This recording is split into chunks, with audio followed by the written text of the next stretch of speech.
Nakita ko malapit na yung train. Pero yung trailer, pinipilit niya mabagal. Kitang-kita ko pagsalpok. Kaya...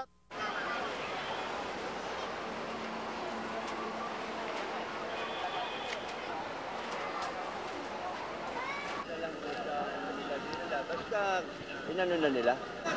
Talaga nagkaroon na kagad ng ganyan. Dahil medyo sanay na naman ako dyan. Pag nagkaroon, una ko iniisip yung makakapit ako sa isang bagay. Sir, ano nangyari po sa iba pasahero?